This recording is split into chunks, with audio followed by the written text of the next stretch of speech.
The snow wasn't gentle. It was a sharp, biting thing, thrown from a bruised purple sky, and it found every gap in Imani's worn wool coat. Each flake that landed on her cheek felt like a tiny needle of ice. The walk from the bus stop was always the worst part of the day, a final penance after 10 hours of scrubbing marble floors and polishing chrome fixtures that cost more than her entire life. Her uniform, a practical dark blue dress and white apron, was hidden beneath her coat, but she could still feel the starched stiffness of it, a reminder of the invisible person she was from 9 to 7. She worked at the Pinnacle, a spire of glass and steel that clawed at the clouds, a place where the air itself seemed filtered and expensive. She knew the residents not by name, but by their habits. The woman in 34B, who only drank Pellegrino. The man in 28A, with the parade of identical-looking blondes. And him, the resident of the penthouse. Kwon Yi-hon.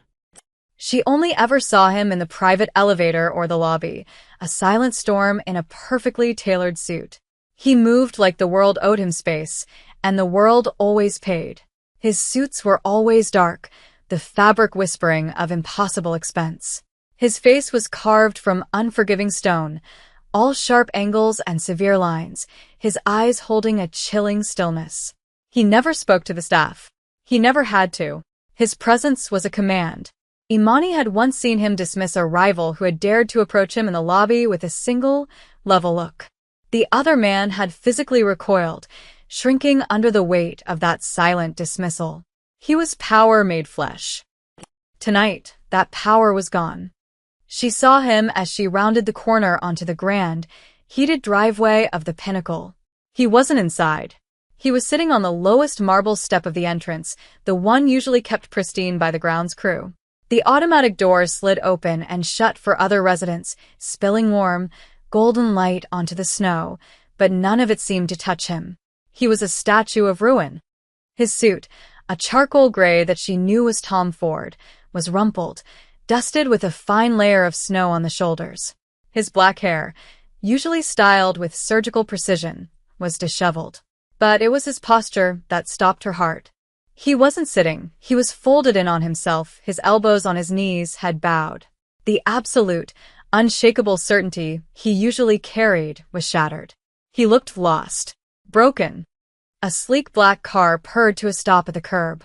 A man she recognized as one of Mr. Kwon's lieutenants, a man named Park, got out. He didn't approach his boss. He walked to the back of the car, opened the trunk, and pulled out 2 simple cardboard boxes. He set them on the wet pavement a few feet away from Kwon Ji-hoon. "This is all they'd let me take," Park said, his voice flat, devoid of respect. "The accounts are frozen. The penthouse is sealed. You are out, Kwon. The family has spoken." Kwon didn't move. He didn't even look up. Park sneered, a flash of ugly triumph on his face. "You should have seen it coming. Your brother was always smarter than you." He got back in the car, and it slid away into the snowy darkness, leaving the deposed king on his crumbling throne of marble. Imani stood frozen, hidden in the shadows of a large ornamental planter. This was not her business. She knew what kind of man Kwon Ji-hoon was. She'd heard the whispers, seen the men with hard eyes who came and went from his penthouse. He was a gangster, a mafia boss, the head of the city's most powerful Korean syndicate. His world was one of violence and blood, a world she wanted no part of. The smart thing to do was to turn around, take the long way home, and forget she ever saw this. But she couldn't. She watched as he finally lifted his head, staring at the boxes. He slowly reached out, not for the boxes, but for the snow-covered ground beside him. His long fingers she'd once seen adorned with a heavy, menacing ring, brushed against the slush. He was a man with nothing left but the suit on his back and 2 boxes of possessions. Something inside her, a stubborn knot of compassion she'd inherited from her grandmother, refused to let her walk away. She told herself it was foolish, dangerous, insane. She did it anyway. She stepped out from behind the planter, her worn boots crunching on the pristine snow. He heard the sound, and his head snapped up. For the first time, his eyes met hers directly. They were dark, bottomless, and for a split second, they held a raw, feral panic. Then the mask slammed back into place. The cold, impenetrable stillness returned, but she had seen it. She had seen the man beneath the monster. She walked toward him, her heart hammering against her ribs. She stopped a few feet away, clutching the strap of her tote bag. Mr. Kwon. His gaze was heavy, analytical. He was assessing her. A threat? A witness? An inconvenience? She was just the maid, the invisible woman who cleaned his lobby. He probably didn't even know her face. "They evicted you," she said, the words feeling stupid and obvious in the cold air. He said nothing. A muscle feathered in his jaw. That was his only response. "You have nowhere to go." It wasn't a question. It was a statement of fact, hanging cold and sharp between them. The snow fell harder, clinging to her eyelashes. He finally spoke, his voice a low, rough thing, scraped raw with something she couldn't name. "What do you want?" She should have wanted to be as far away from him as possible. She should have been terrified. A part of her was. But another, louder part saw a human being left to freeze in a storm, betrayed and abandoned. Her grandmother's voice echoed in her head. "You don't have to have much to share, a little warmth, Imani." She took a breath, the cold air burning her lungs. "I have a room," she said, the words tumbling out before she could stop them. It's not like what you're used to. It's small, but it's warm. And it's safe." She looked at him, this powerful, dangerous man, now utterly defeated.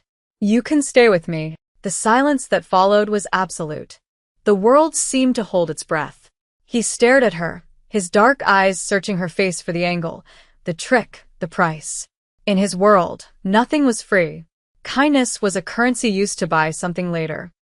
But he found nothing in her expression but a steady, unblinking sincerity. He looked from her face to the indifferent glass doors of the building that had been his fortress. He looked at the two pathetic boxes that now contained his entire life. Then his eyes came back to her. He gave a single, almost imperceptible nod. That was the moment everything changed. She had just invited the storm into her house. She helped him carry his boxes to the bus stop, the silence between them a heavy, living thing. He moved with a stiff, wounded pride, refusing to let her take the heavier box. The other passengers on the bus gave them a wide berth, sensing the lethal aura that still clung to him like the scent of expensive cologne, even in his ruin. Her apartment was on the 4th floor of a walk-up in a neighborhood the Pinnacle's residents probably didn't know existed. The hallway smelled of stale curry and damp plaster. The single light bulb flickered overhead. She fumbled with her keys, her fingers clumsy with cold and nerves. He stood behind her, his presence filling the narrow space, his silence a crushing weight. She finally got the door open and stepped inside, flicking on the light. The room was small, but it was clean. A tiny kitchenette was tucked into one wall, a worn-out sofa against another. A single door led to her even smaller bedroom. Her life was contained in this little box, a life of careful budgets and quiet solitude. He stepped inside, placing his boxes carefully on the floor. He was too big for the room. His shoulders, even slumped in defeat, seemed to brush both walls. He looked around, his gaze taking in every detail, the second-hand books piled on a crate, the single, thriving succulent on the windowsill, the faded photograph of her and her grandmother on the wall. His expression was unreadable. She closed the door behind him, the click of the lock echoing in the sudden quiet. The snowstorm raged outside, but in here, for now, they were sealed in together. He was a fallen king, and she was a maid who had just offered sanctuary to a predator. She told herself it was just for one night, just until he could figure something out. She was lying to herself. She knew, with a terrifying certainty that settled deep in her bones, that this was not the end of something for him. It was the beginning of something for her, and she had no idea if she would survive it. The first 24 hours were a lesson in tension. Kwon Ji-hoon moved through her tiny apartment with the predatory grace of a caged panther. He said almost nothing. He sat on her worn-out sofa, which looked comically small beneath his frame, and stared at the wall. He was a black hole of silence and stillness, sucking all the air and noise out of the room. Imani found herself moving around him, her own movements quiet and careful, as if trying not to startle a dangerous animal. She offered him the sofa to sleep on, giving him the spare blanket and a pillow. When she woke in the morning, she found he had not slept. He was sitting in the exact same position, his eyes open, staring into the pre-dawn gloom. The only difference was that he had taken off his suit jacket, folding it with meticulous care over the back of the chair.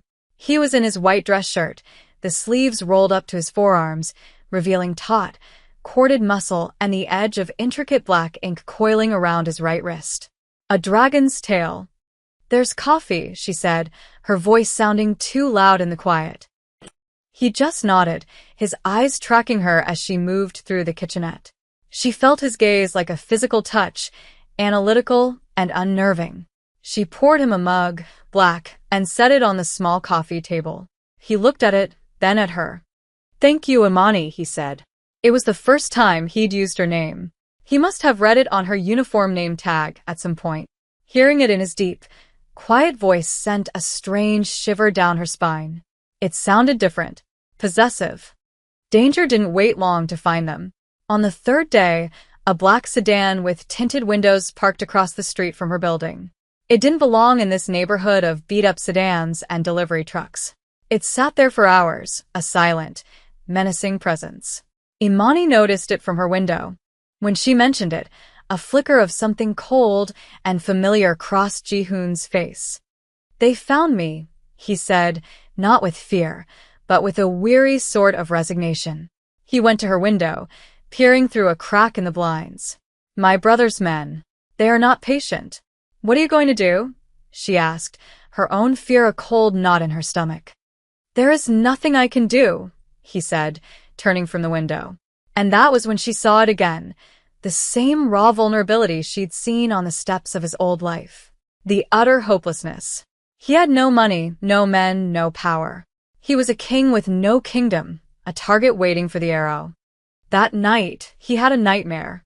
She was woken by a strangled cry from the living room. She crept to the doorway and saw him thrashing on the sofa, his body tangled in the thin blanket. He was muttering in Korean, his voice thick with anguish. One name cut through the garbled words, clear and sharp. "Sohee." He jolted awake, sitting bolt upright, his chest heaving. His eyes, wide and haunted, scanned the dark room before they landed on her. For a moment, he looked like a lost boy. Then the walls slammed back up, his expression hardening into the familiar mask of stone. "A bad dream," he said, his voice rough. She didn't press. She just went to the kitchen and got him a glass of water. As she handed it to him, their fingers brushed.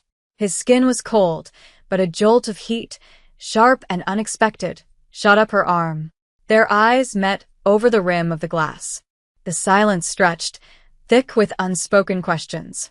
In the dim light from the street lamp outside, she saw the deep exhaustion carved into his face, the faint scar that bisected his left eyebrow. She saw the man, not the myth.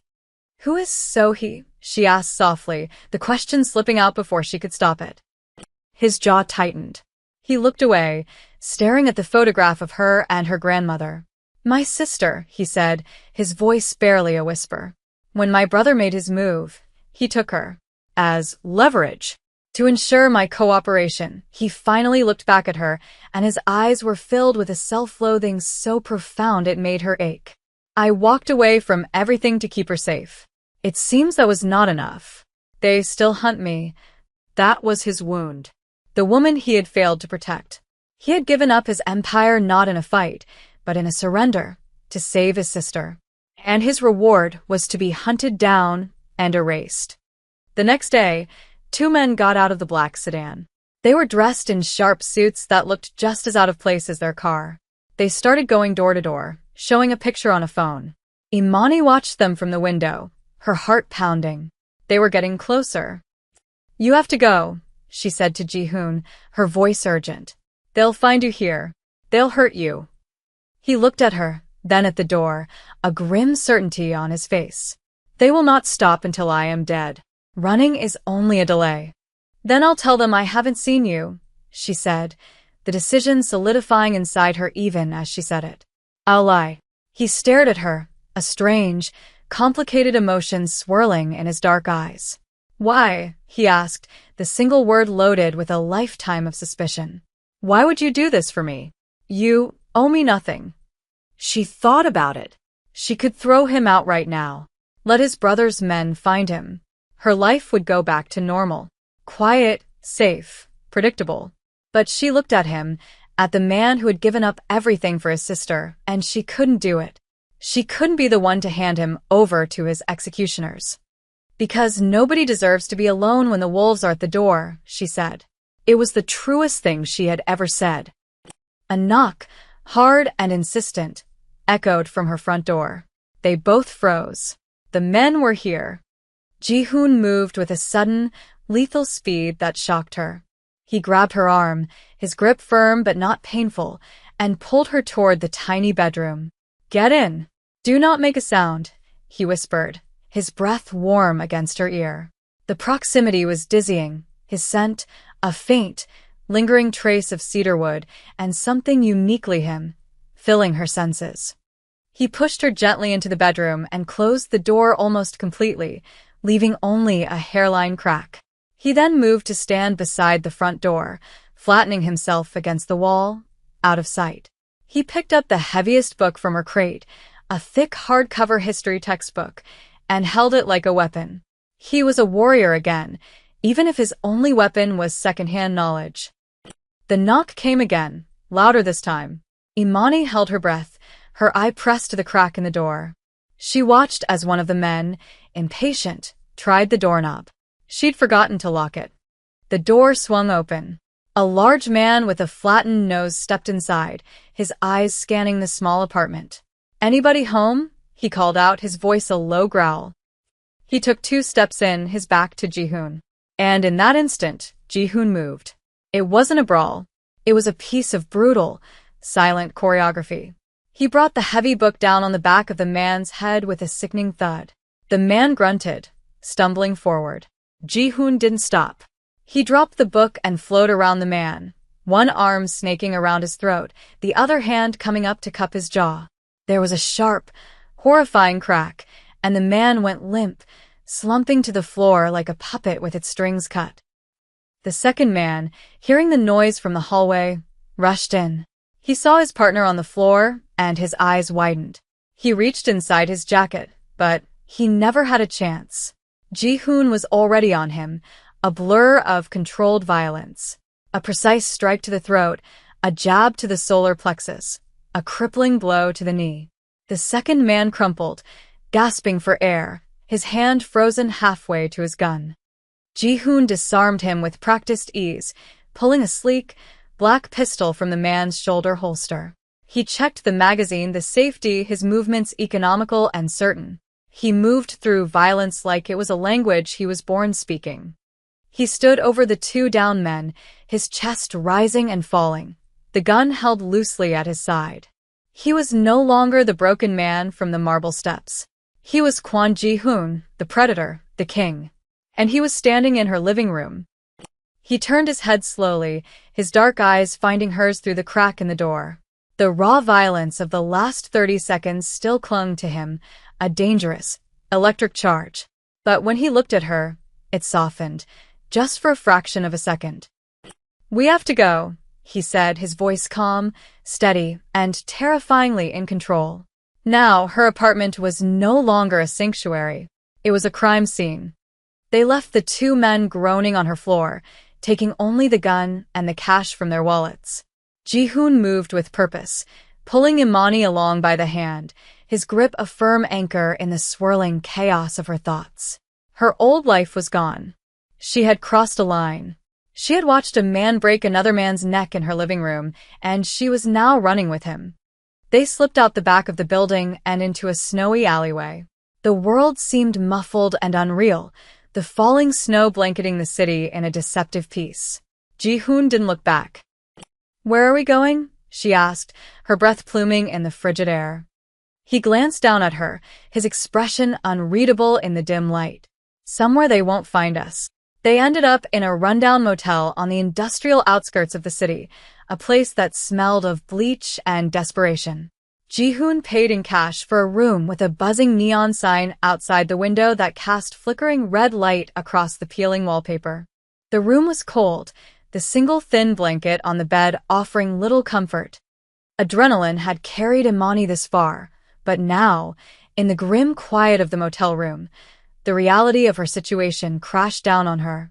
She sank onto the edge of the lumpy mattress, wrapping her arms around herself. She had harbored a fugitive. She was an accomplice. Her quiet, orderly life was in ruins. Ji-hoon was at the window, peering through the grimy blinds at the parking lot. The gun he'd taken was now tucked into the waistband of his pants, a hard, cold reality against his spine.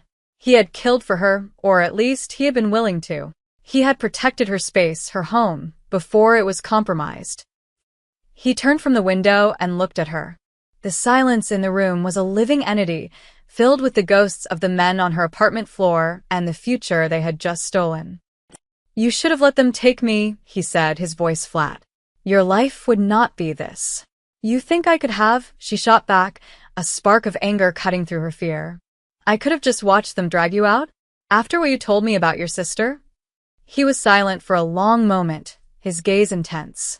He crossed the small room and knelt in front of her, so his eyes were level with hers. The movement was so unexpected it stole her breath. Up close, she could see the faint lines of exhaustion around his eyes, the way the flickering red light caught the single scar on his brow. "In my world," he said, his voice low and raw, "kindness is a weapon, a transaction. People show it only when they want something. For days, I have been trying to understand what you want from me." Her heart was hammering against her ribs, a frantic, trapped bird. "I didn't want anything," she whispered. "I just saw someone who needed help." "No one is that simple, Imani," he countered, his voice soft but firm. He reached out, his fingers hesitating for a moment before they brushed a stray strand of hair from her cheek. His touch was electric, a searing brand against her cold skin. "You stayed. You lied for me.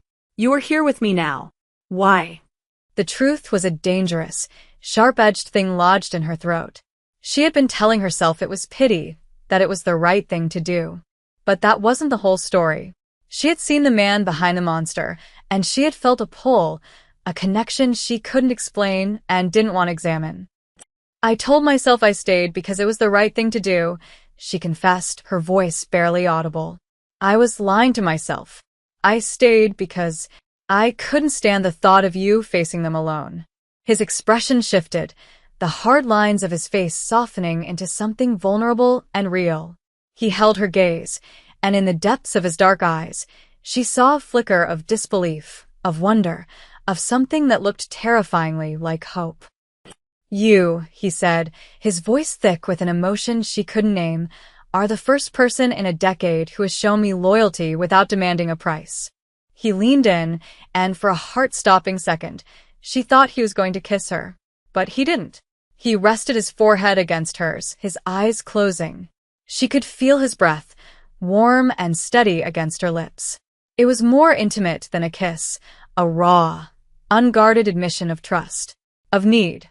The world outside, with its assassins and betrayals, melted away, leaving only the two of them in the flickering red light. The fragile peace of the motel room was shattered the next morning.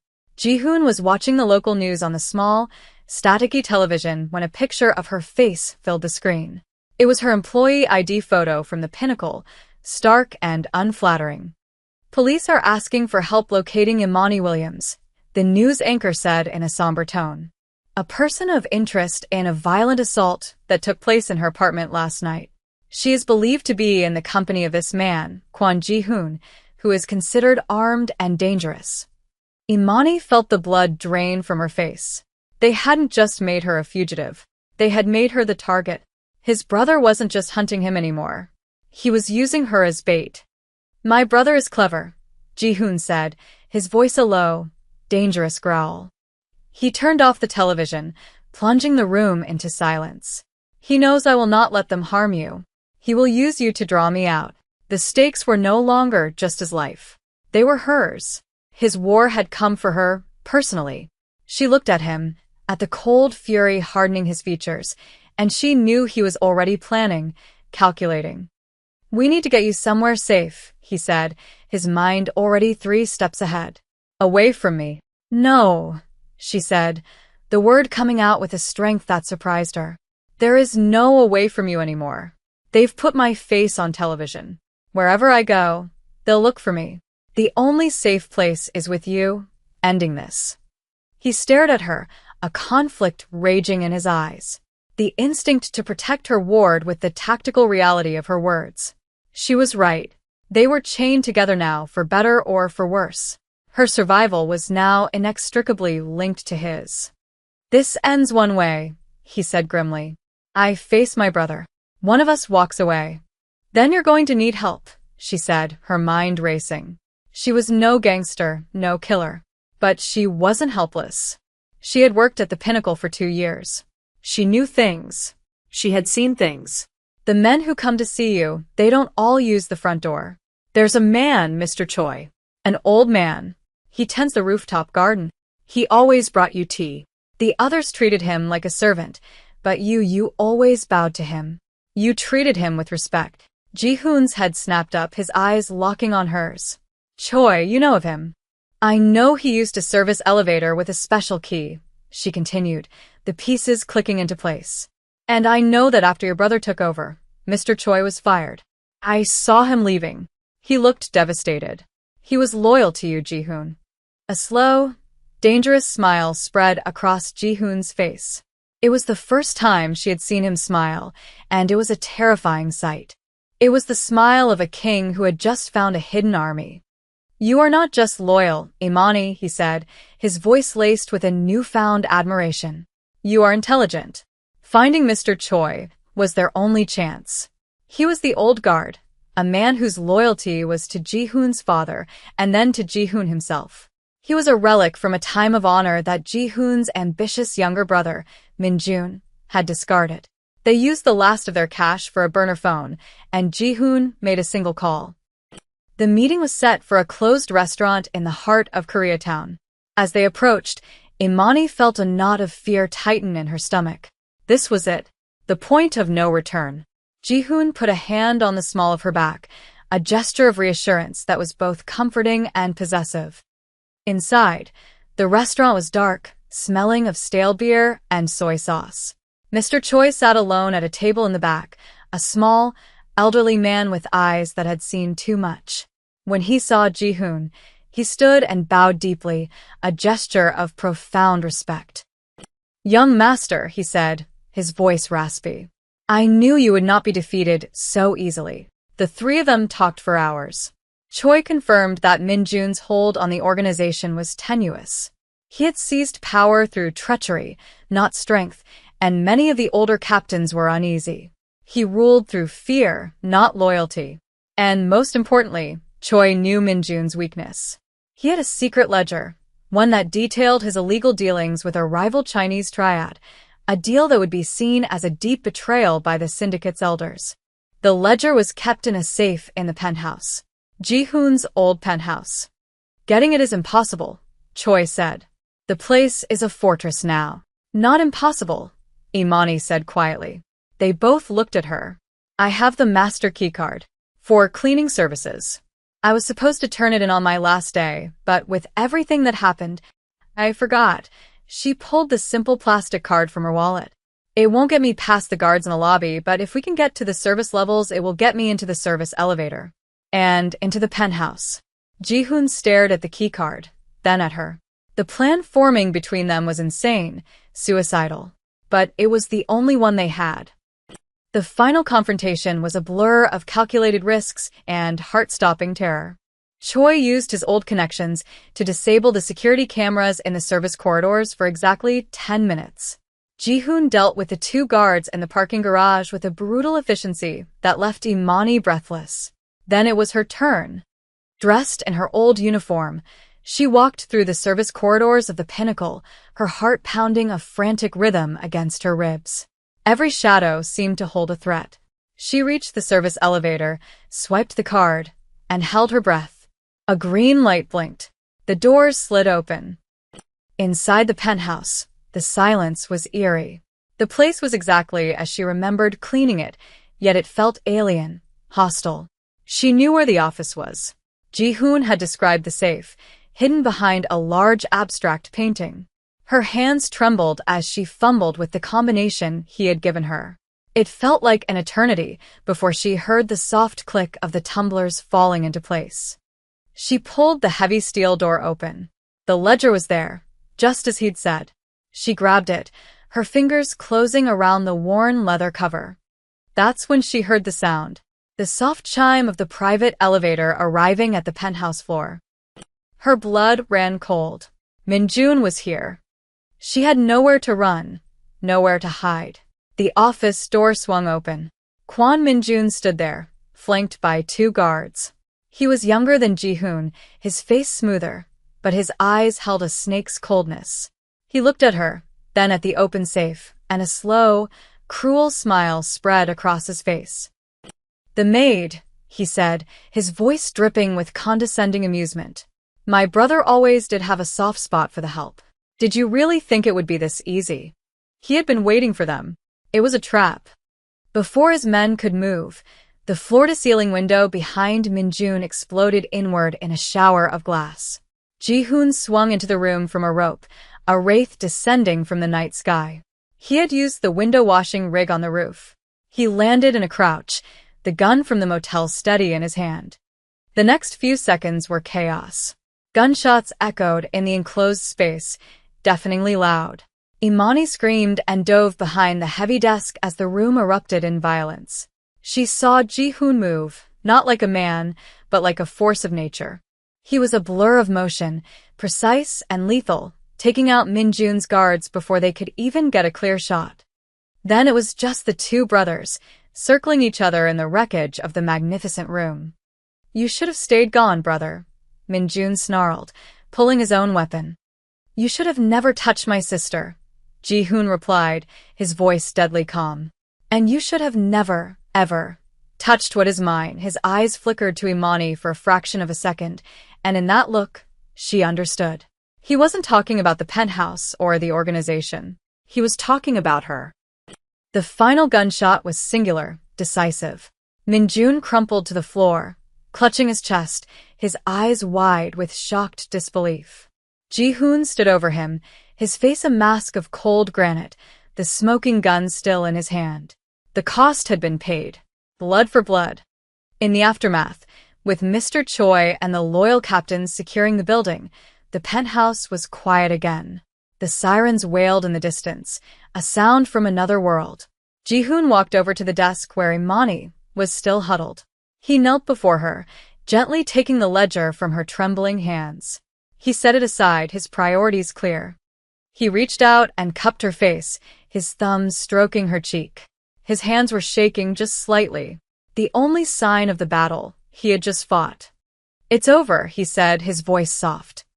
She looked at him, the man who had been a broken king on a snowy steppe, the man who had become her protector, her partner in chaos.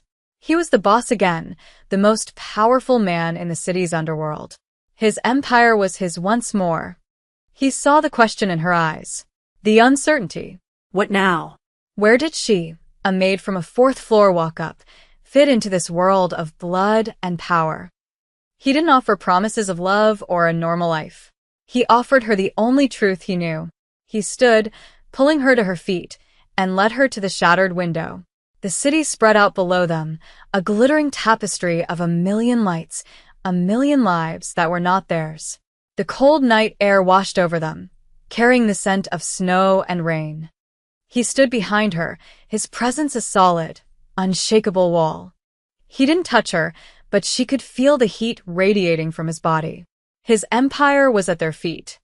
"They tried to take everything from me," he said, his voice a low rumble next to her ear. "My name, my life, my family. They failed." He paused, and she felt his gaze on her, more intense than the city lights below. "They made one mistake. They thought you were my weakness. They did not understand." His hand finally came to rest on her waist, a firm, possessive claim. It was not a question. It was a statement.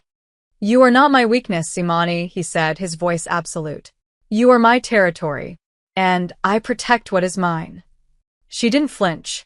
She didn't pull away. She looked out at the vast, sprawling city, a world she had only ever served, never owned. She thought of her small, empty apartment, her quiet, lonely life. It was safe. It was simple, and it was no longer hers. She had crossed a line and stepped into his world of shadows. And as she leaned back, ever so slightly, into the solid warmth of the man behind her, she knew she had made her choice. She was not leaving. She was home.